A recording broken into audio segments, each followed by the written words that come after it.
शहीद वीर नारायण सिंह स्टाडियम रे खेला जाइथिबा रोमांचकर मैच नंबर 54 रे आरसीबी एवं एमआई परस्पर सह मुहांमुही होइथिले, जेउथरे कृणाल पांड्या 73 रन प्रभावशाली बैटिंग एवं भुवनेश्वर कुमार जबरदस्त 4टी विकेट रे आरसीबी सफलतार सह 2 विकेट विजय लाभ करिछि एमआई विपक्ष रे। फल रे दल पॉइंट टेबल 14 अंक सह शीर्ष स्थान अख्तियार करिछि। तेबे आपण माने जदि आरसीबी फैन तेबे वीडियोटी को गोटे लाइक एवं चैनल को सब्सक्राइब कर देबे। तेबे प्रथम थर पय शहीद वीर स्टाडियम रे 2026 IPL match अनुष्ठित होईछि, जेउथरे RCB अधिनायक Rajat Patidar toss जीति प्रथमे बॉलिंग करबाकू निष्पत्ति नेइथिले। तेबे एमआई प्रथम ओभर ओपनिंग बैट्समैन रियान डिकल्टन को विकेट हराइथिला। भुवनेश्वर कुमार तांकू आउट करथिले। गोटे पटे रोहित शर्मा रन जारी रखिथिबा बेले नंबर 3 रे नमन धीर क्रीज रे जोग देइथिले। तेबे तृतीय ओभर बड़ झटका लागिथिला एमआई को। लगातार 2टी विकेट पड़िथिला। भुवनेश्वर कुमार, रोहित शर्मा एवं सूर्य कुमार यादव को शीघ्र हटाई एमआई टॉप ऑर्डर को गुरुतर भाବରେ प्रभावित करथिले।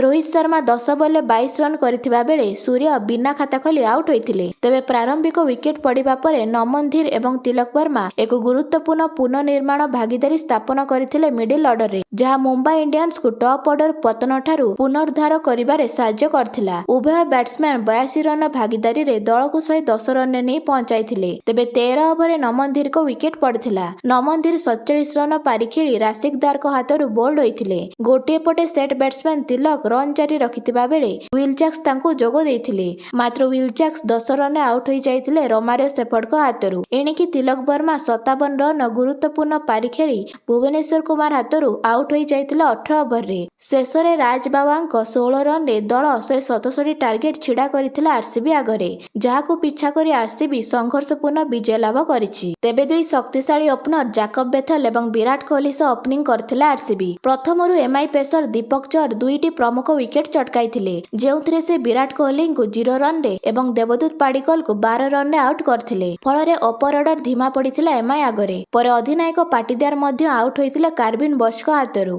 विकेट परे विकेट पड़िथिबा बेले मध्य भागरे बेथेल एवं कृणाल पांड्या बैटिंग जारी रखिथिले। दुईंक 55 रन पार्टनरशिप रे स्कोर 94 रे पहुंचिथिला। 13 over set batsman Jacob Bethell out होइथिले बॉस्क हाथरू। जाकब बेथेल 27 रन करथिले। परे जितेश शर्मा क्रीज को आसीथिले बैटिंग पई। तेबे कार्विन बॉस्क तांको शेष ओवर बॉलिंग करबाकू आसी घातक स्पेल ले जितेश शर्मा एवं टीम डेविड को आउट करथिले। एणिकी कृणाल पांड्या को रोमारियो शेफर्ड जोग देइथिले क्रीज रे। कृणाल पांड्या निज दल को जिताइबा पई संघर्षपूर्ण पारी खेलिथिले, मात्र 18 ओवर आउट होई जाइथिले एम घजनफर को हाथरू। कृणाल 46 बॉल 4टी चौका 5टी छक्का सह 73 रन गुरुत्वपूर्ण पारी खेलिथिले। तेबे शेषरे रोमारियो शेफर्ड एकुटिया बैटर हिसाब रे रही जाइथिले, किंतु से फेल मारिथिले लक्ष्य हासिल करिबारे। दल 157 रन थिबा बेले शेफर्ड आउट होइथिले, जाहाकि गुरुत्वपूर्ण विकेट थिला एमआई पई। शेषरे 4 बॉल 9 रन बाकी थिबा बेले भुवनेश्वर कुमार गोटिए छक्का सह समस्त को चकित करथिले। से राशिक दार को सह मिसी मैच टी को जिताइथिले 2 विकेट रे।